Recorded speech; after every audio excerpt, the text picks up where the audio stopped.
Kaya lang, ang nakikita ko parang high tide, tapos mababa yung ginawang flood control dito. Pag high tide, baha na po rito. Ayan na. Anong sitwasyon nyo rito? Bumabaha rin dito? Ah, ganoon talaga. Ay, dito sa parte na to mukhang hindi na nawawala ng tubig, kasi kulay brown na yung ano eh. Kulay brown na. Ito.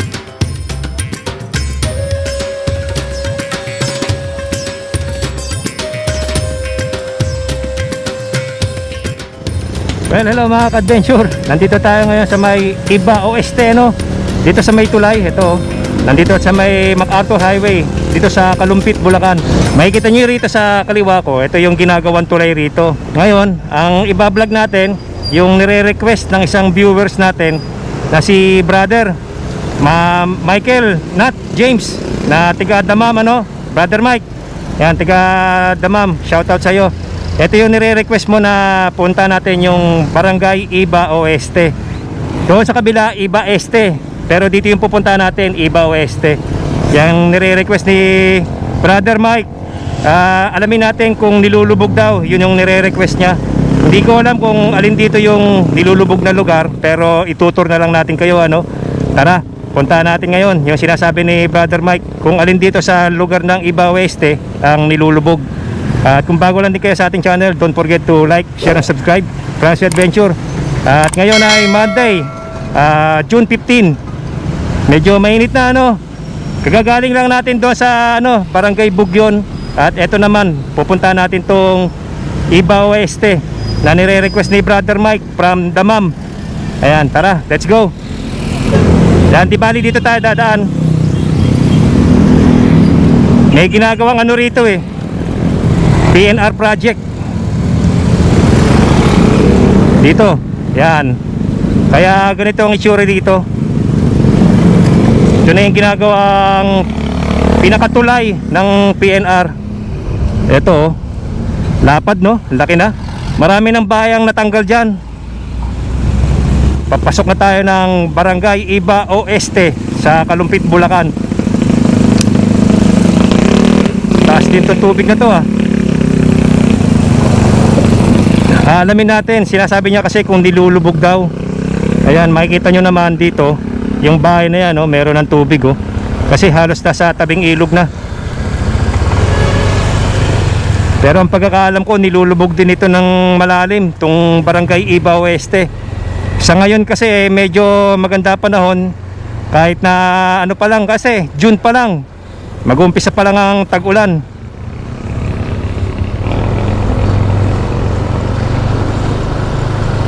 Pupuntahan natin yung pinaka hanggang boundary ng Iba Oeste. At tingnan natin kung ano yung mga ibang maipapakita ko sa inyo rito, no? Di bali dyan naman sa ilog, napakita ko sa inyo sa aerial shot, merong ng mga nagawang flood control o dike. Hindi ko lang alam kung yung flood control na ginagawa na yan ay tuloy-tuloy na hanggang doon sa pinakadugtungan. Yan dito, oh. Yan ang itsura ng Barangay Iba Oeste. Dito sa kaliwa natin, ito yung ilog dyan.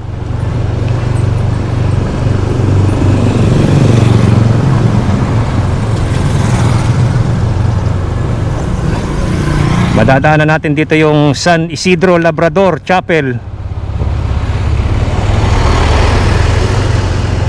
May mga napapansin akong mga bakas ng mga tubig sa bandang kaliwa rito, no? Yung mga ibang parte ng bahay. Hindi ko alam kung ano yung particular na gustong makita dito ni Brother Mike, pero iikot na lang natin kayo. Tara, samahan niyo ako mga ka-adventure. Ayan, dito raw yung ano, Barangay Hall. Tignan natin kung dito nga. Pasukin natin tong lugar na to ng Barangay Hall ng Iba Oeste. Uy, Damayan Center. Ito, oh. May Damayan Center na mga senior dito, oh.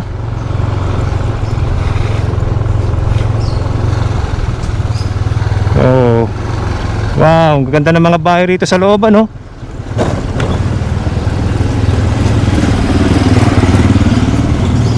Ayan. Meron pang tulay rito. Mukhang ayan oh. Mapapansin ninyo, merong kulay dilaw na catwalk. Ayan oh. Yung catwalk no. Yan pa oh. Parang binaba nga rito. Ang taas ng tubig siguro dito pagka panahon ng tag-ulan. Ito na yung pinaka barangay hall ng Iba Oeste. Ayan oh. Tapos ito yung ano, health center sa likod. Ito ang covered court ng barangay Iba. Dito mapapansin ninyo meron ng tubig. Pero meron pang mga kabahayan. Ayan oh. May daan pa pala roon sa likod. Oh. Yan ang itsura dito. Kita ninyo oh. Dito sa parte na to mukhang hindi na nawawala ng tubig. Kasi kulay brown na yung ano eh. Kulay brown na yung tubig. Tsaka doon oh. Yung bahay roon. Talagang nakalugmok na sa tubig yan. Buong taon.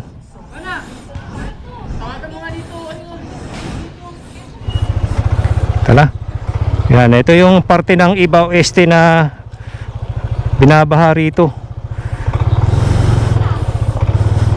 Ang daming bahay rito. Yan. Ang nakakalungkot lang dito yung naging pwesto ng barangay hall dito pa sa pinakaloob no. Kung saan pa yung lugar na binabaha. Ayan ang itsura dito. Ay, may bahay kubo dun, no? Bahay kubo, kahit munti. Tara, labas na tayo. Puntahan natin yung pinaka-boundary nitong Iba Oeste. Ang pagkakaalam ko, ano na to eh. Pinaka-boundary nito, Hagunoy na. Tsaka makikita nyo sa aerial shot, napakarami ding bahay, no?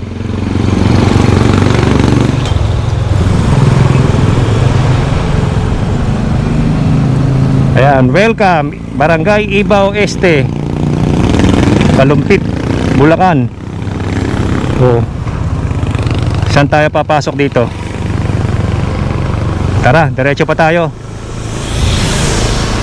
Time check, it's now 12 o'clock na, no? 12 o'clock ng tanghali. Medyo may kainitan na. Ito na yung Purok Tres ng Iba Oeste. Tara, pasok tayo rito. Ito yung Purok Tres. Marami ring magagandang mga bahay dito kung nakikita oh. Ang lalaki pa. Yan, katulad nito oh. Diba? Parang ano yun oh, kainan.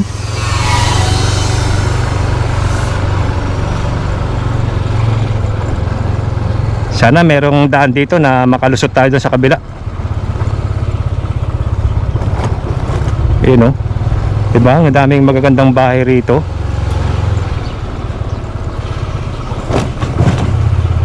Ayan. Ito na mismo yung tabing ilog. Yan. Yung mismong harapan na yan. Ayan oh.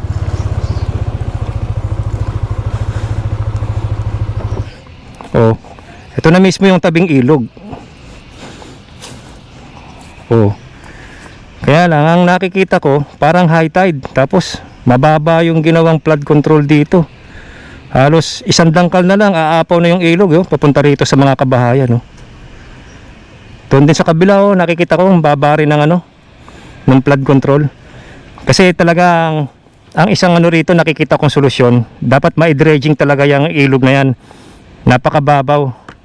Ang dami ng mga ano doon eh, tulad doon sa mga unang napakita natin.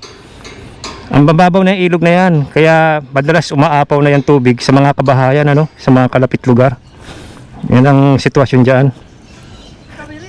Ay, nilulubog po talaga kayo? Hanggang saan po yung tubig nyo dito na pumapasok? Hanggang hita po. Ay, hello. Hi, yeah. Di paano po rito? Tay, pagka tag-ulan ho rito, nahihirapan kayo rito. Malalim mo rito, pagkata mo, nagpagawa kami ng bayo. Oo. Ay, ito, bagong taas itong bahay ninyo. Oo. Lulubog yan, pagkatagilan. Pati ho yung, ano, hindi na po. Hindi na lulubog yan, pinakano ng mga ganito. Oo. Kawawa rin ho pala kayo, no? Oo. Hanggang saan po yung baha rito? Hanggang doon ho sa pagpasok? O, doon na? Oo. Paano nga yung, ano, yung ginawang flood control, mababa po, ano? Oo. Dapat yan taasan pa. Dito rin ho pala, wala rin ho to. Baba naman ito, may tubig pa hanggang ngayon. Oo. Pag high tide, baha na po rito. Ayan na. High tide na, kaya pala may tubig na. Hindi yung kanina yan, bumaba na yan. Oo. May daan pa ho pa dyan, palabas ho? Sarado na po. Babalik na talaga ako, ano?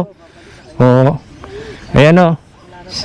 Opo. Sige, salamat po. At na-share nyo yung inyong karanasan dito sa Iba Oeste, sa lugar ninyo. Oo nga ho eh. Ang dami kong napupuntahan, puro mga lubog na lugar na. Oh, Alfredo. Alfredo, ayan po, pamilya ni Tatay Alfredo. Ayan, maraming salamat po. Ayan na. Muna tayo. Sige po, salamat po. Kami merienda ko lang po ng ano, tinapay tsaka ng bye-bye. Bye-bye. Pera usog. Pera usog ha. O, kakaway-kaway ka sa akin. Pera usog. At yan mga ka-adventure, pabalik na tayo, no? Wala na palang daan dito.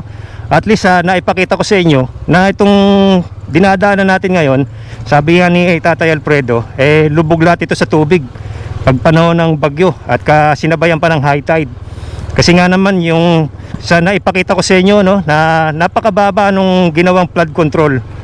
Ayan, ang isang solusyon na lang diyan para hindi na gumastos ng pagpapagawa ng flood control, yung ilog, sana maisipan ng government natin na i-dredging naman.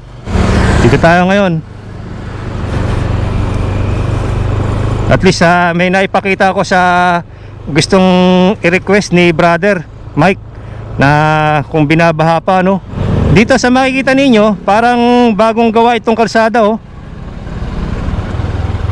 Bagong sementado. Uy, ang daming ano rito, oh. Yung mga nagtitinda ng mga halaman. Naiisip ko lang kung binabaha dito, sigurado ito na apektuhan ito. Mga lubog din sa tubig itong mga nagtitinda ng halaman na to. Oh. Ayan, oh. Diyan pa, ang dami rin, oh. Titinda ng mga halaman. Yan, kung gusto nyo bumili ng mga mumurahing halaman dito, mura dito, ang dami, tabi-tabi. Dito yan sa may Iba Oeste, Kalumpit, Bulacan. Pasya lang kayo. Ayan, para ma-promote ko na din, makatulong man lang na sa mga naghahanap ng mga pampaganda sa bahay. Yan, oh, ang dami, oh, kabila, ano. Daming titinda ng ano, mga botanical plant.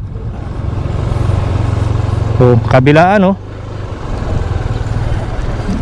I love Marjonic Garden. Tsaka isang ano rito, tahimik. Ang tahimik ng community. Dito, pasok pa tayo rito. Pasukin pa rin natin to. Ayan.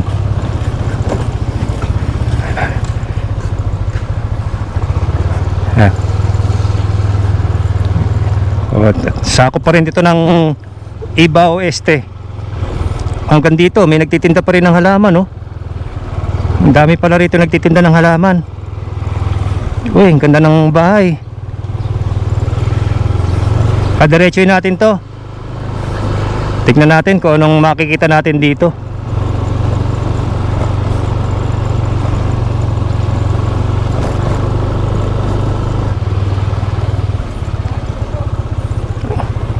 Yan ang itsura dito sa pinakaloob ng Barangay Iba Oeste. Oh.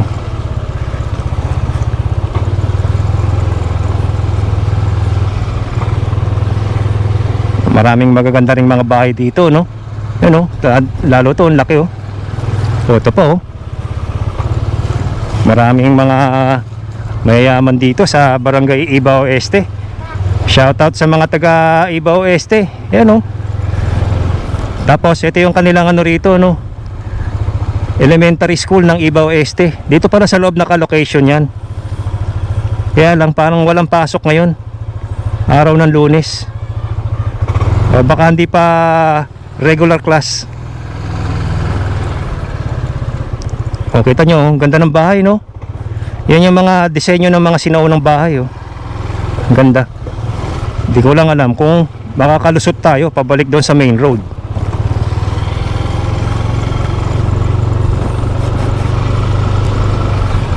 Yan pa, oh, ang laki ng bahay, oh. Dito sa nakikita ko mukhang mataas din ang tubig dito. Laging mga basa yung daan, eh. Yan, oh. Baba rin tong lugar na to.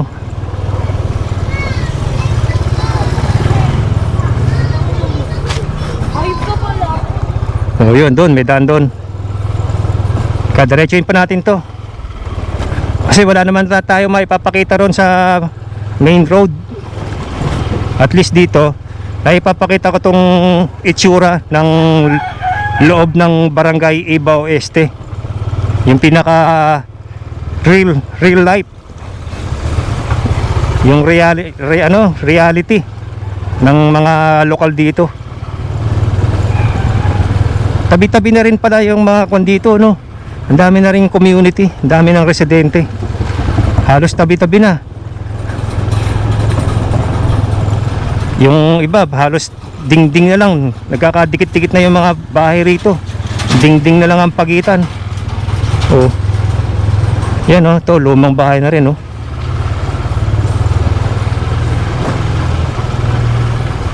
Wala na yatang daan, ah. Hilog na yung nakikita ko, yo. Ayan, oh. Kita nyo naman. Ito, pakita ko sa inyo dito.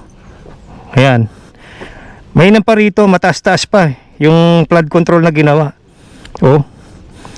Doon sa unang pinunta natin sa lugar nila Tatay Alfred, ano, halos isang dangkal na lang, eh. Ito, malaki pa yung ano niya, oh. Mga allowance niya, oh. Ayun, hanggang doon. Ayun, makikita mo, hanggang doon pa yung flood control na ginawa. Yun doon, mataas din doon, oh. Oh. Yan ang itsura dito.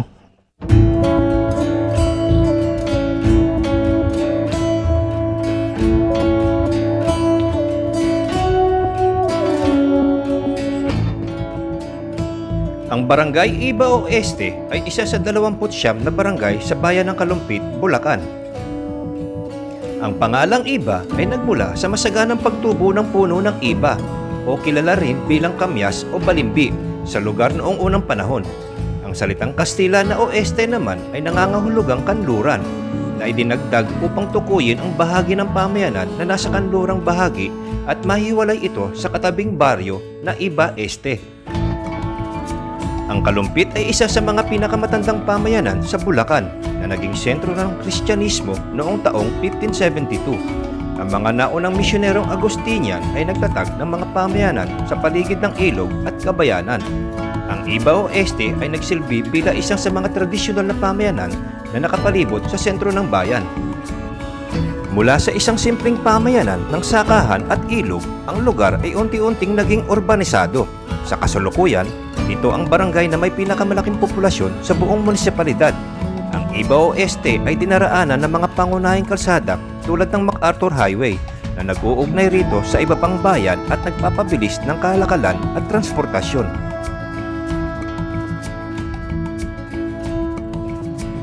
Shoutout sa, anong pangalan mo? Ha? Bin? Jean po. Jean? Opo. Ah, si Jean, oh. Sag-aaral ka sa Iba Oeste? Ano po? Wawa. Sa Wawa? Oh. Paanong sitwasyon nyo rito? Bumabaha rin dito? Opo nga po, baha po. Lalo pag malakas ulan, ganun po. Ah, ganoon talaga?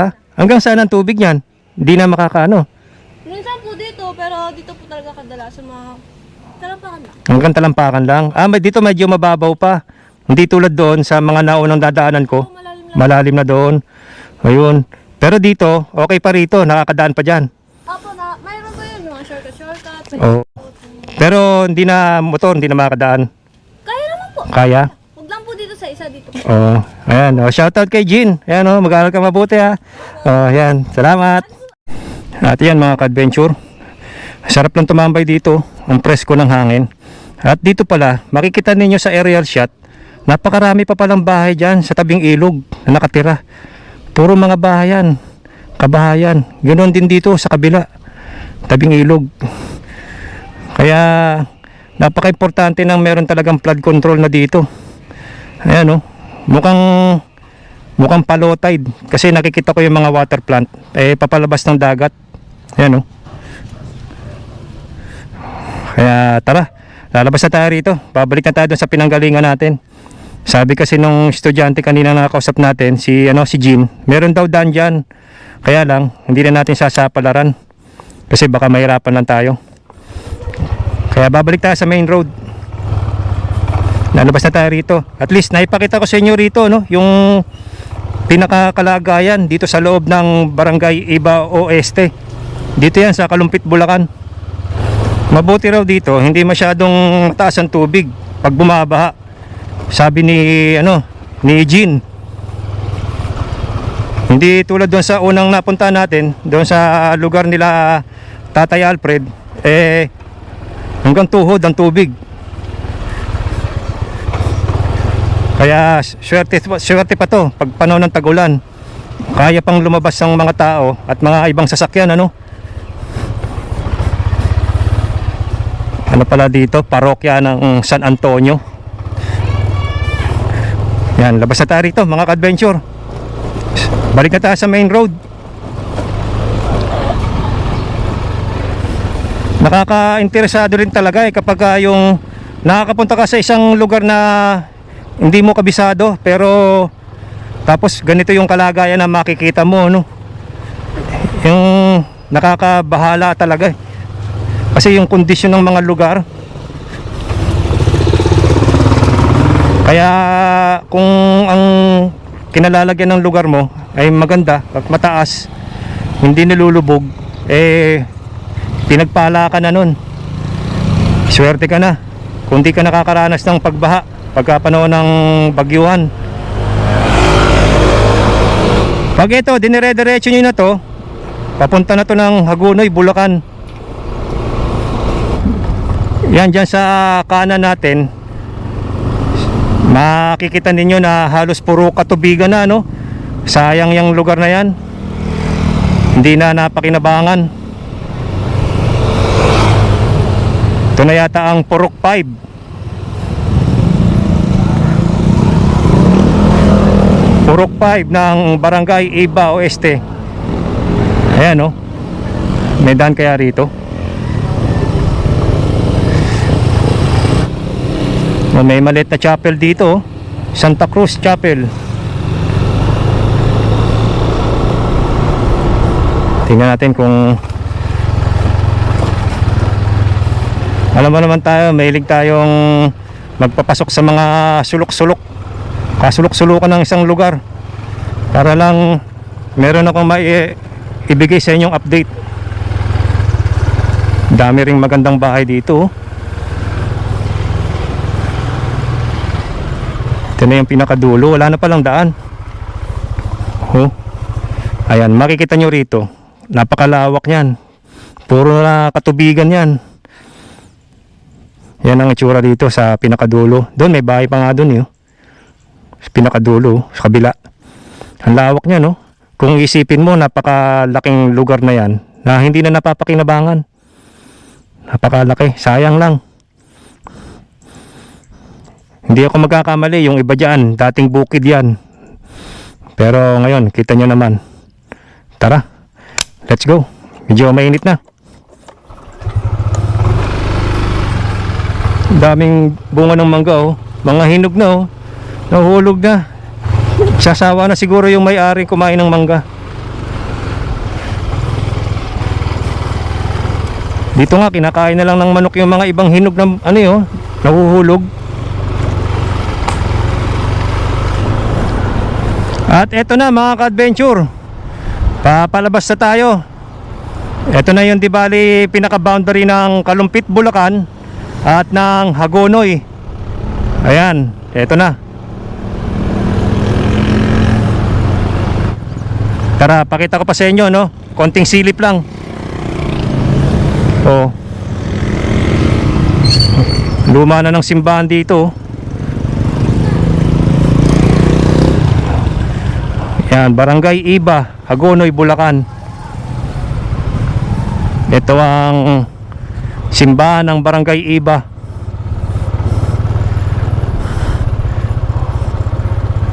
At dito na nagtatapos yung ating vlog sa nire-request ni Brother Mike. Yan, shoutout sa iyo ulit, Brother Mike from Damam. Ayan, kung tiga rito ka sa Iba Oeste, sana naipakita ko yung gusto mong makita rito sa ating vlog na to. At ayun, bigyan natin ng ibang kasagutan yung tinatanong mong mga nilulubog na lugar. At kung nakarating kayo hanggang dito sa part ng video na to, paki-like naman at maraming salamat po. Pasensya na rin kayo sa mga ibang nagre-request kung di ko kaagad mapuntahan, ano. Marami kasing nagre-request at medyo na anuhan tayo ng schedule. Pasensya na po, pero pupuntahan pa rin natin pag meron tayong pagkakataon. Always remember, ride safe, stay safe and be safe. Maraming salamat po sa pagsuporta ninyo kay France Adventure. Sana nagugustuhan ninyo yung mga adventure natin, yung ating mga update, yung ating mga backdoor at camping. Samahan ninyo ako, meron tayong gagawin na ibang adventure uli. Hindi lang puro tayo update. Tsaka yan, pinagbibigyan lang natin yung mga nagre-request sa atin. Importante kasi sa atin yung mga viewers natin at supporters.